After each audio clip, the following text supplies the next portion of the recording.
subscribe the channel and press the bell icon for upcoming videos.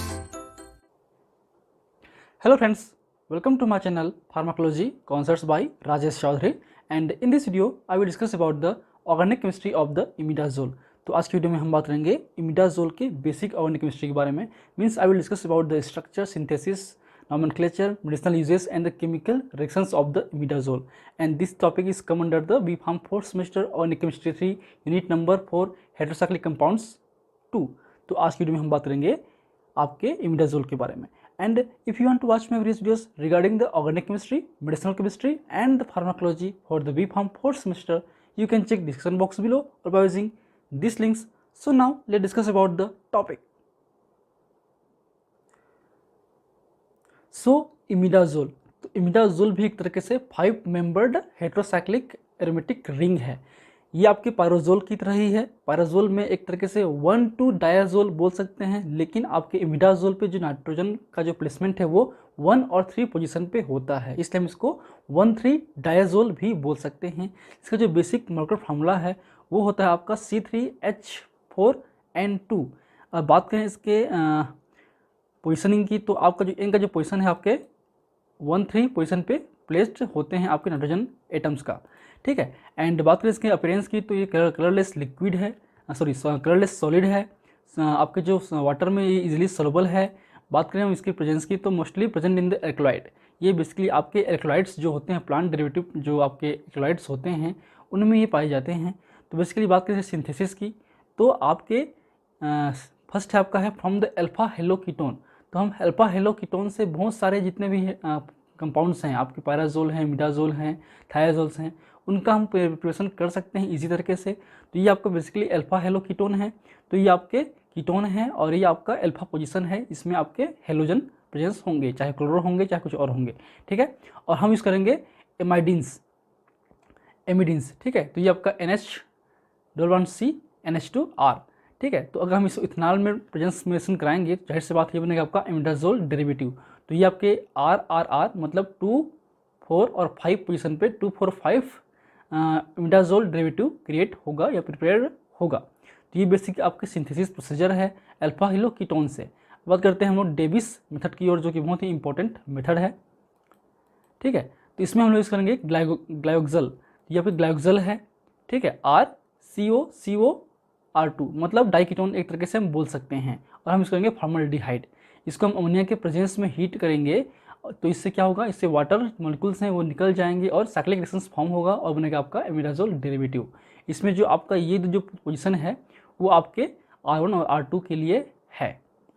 ठीक है. तो ये हो गया आपका इमिडाजोल डेरिवेटिव आपके डीबेस मेथड से. अब आते हैं हम लोग थर्ड की ओर, वो है आपका वान ल्यूसेन सिंथेसिस. थर्ड है आपका van Leusen synthesis from the aldimines with the tosyl methyl isocyanide. तो ये आपके एल्डिहाइड है. ये आपका NH2R है, एमीन ग्रुप है. मिथेनॉल के प्रेजेंस में हम रिएक्शंस कराएंगे तो ये बनेगा, पहले बनेगा आपका एल्डी मीन्स. तो आपका एल्डिहाइड और जो आपके एमीन ग्रुप है वो आपके जॉइंट होंगे, इसलिए बनेंगे ये एल्डी मीन्स. फिर इसको हम टोसाइल मेथाइल आइसोसाइनाइड के प्रेजेंस में रेड कराएंगे आपके K2CO3 या पोटेशियम क्रोमेट के प्रेजेंस में, पोटेशियम कार्बोनेट के प्रेजेंस में. तो ये बनेगा आपका इमिडाजोल डेरिवेटिव. ठीक है. फोर्थ रिएक्शन से आपका रॉबिन्सन गैब्रियल सिंथेसिस. ठीक है. जिसको हम गैब्रियल सिंथेसिस भी बोल सकते हैं. इसमें हम यूज़ करते हैं acyl amino ketones on the reaction with the ammonium acetate. ठीक है. तो ये बेसिकली आपके एसाइल एमिनो कीटोन्स डेरिवेटिव हैं और हम इसमें यूज़ करते हैं ammonium acetate as a reactant, आपके acetic acid as a media. तो ये आपके रिएक्शंस करके बनेगा आपका जो ये बाइफेनल प्रोडक्ट बनेगा इस तरीके से. तो एक तरीके से ये आप बनेगा फिर 2, 4 और 5 इमिडाजोल डेरिवेटिव. ठीक है. ये जो आपके PH और PH है, ये दो जो PH है ये कार्बन एटम है और ये जो है आपका ये वाला कार्बन एटम है. और NH और ये NH आपके यहाँ पे रिएक्शंस करेंगे और बनेगा आपका साइक्लिक फॉर्म होगा और ये बनेगा आपका इमिडाजोल डेरिवेटिव. नेक्स्ट आपका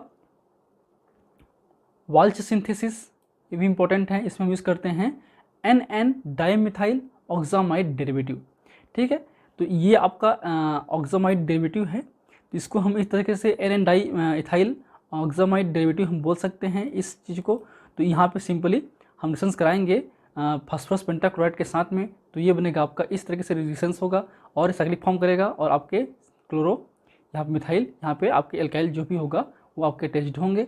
ठीक है, तो इसमें अगर हम लोग HI प्लेन्स में रिडक्शन कराएंगे, जाहिर सी बात है ये जो Cl है वो निकल जाएगा और इस तरीके से आपके N methyl imidazole derivative create होगा।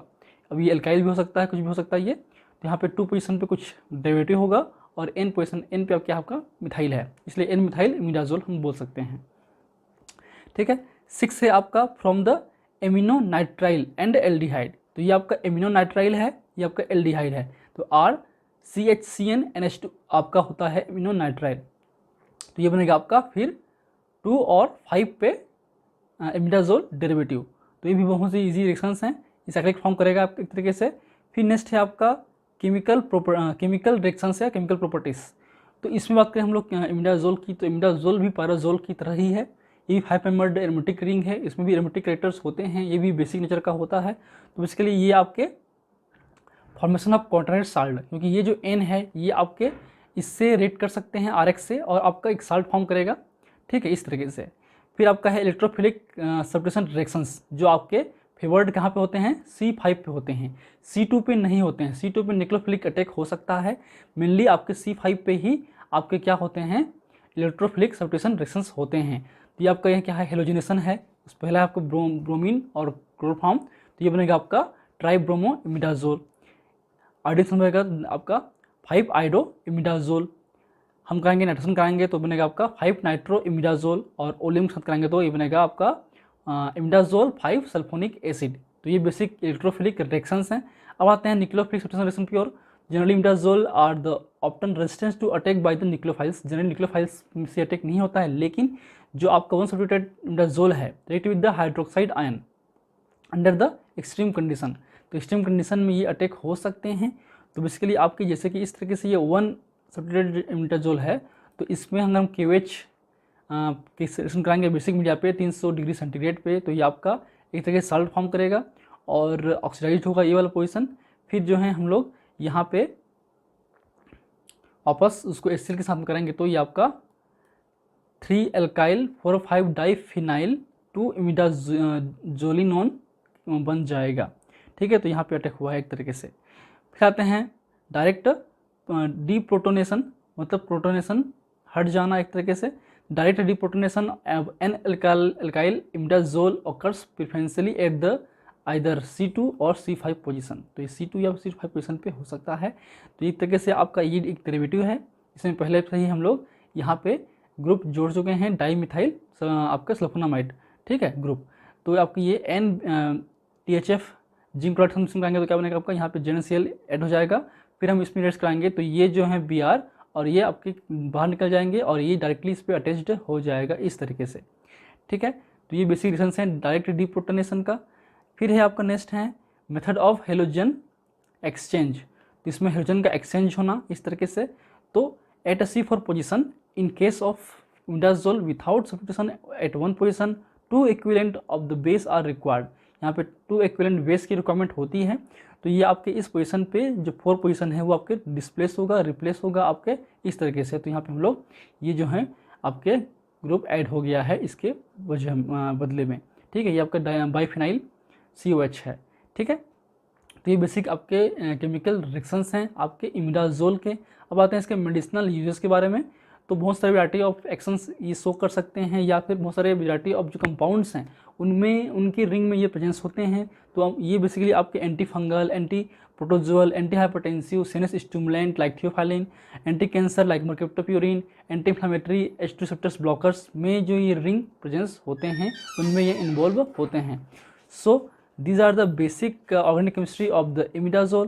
I hope you like my videos, and if you like my videos, please press the like button, share with your friend, and any feedback please comment in the comment section. That motivates me for the upcoming videos. Keep watching.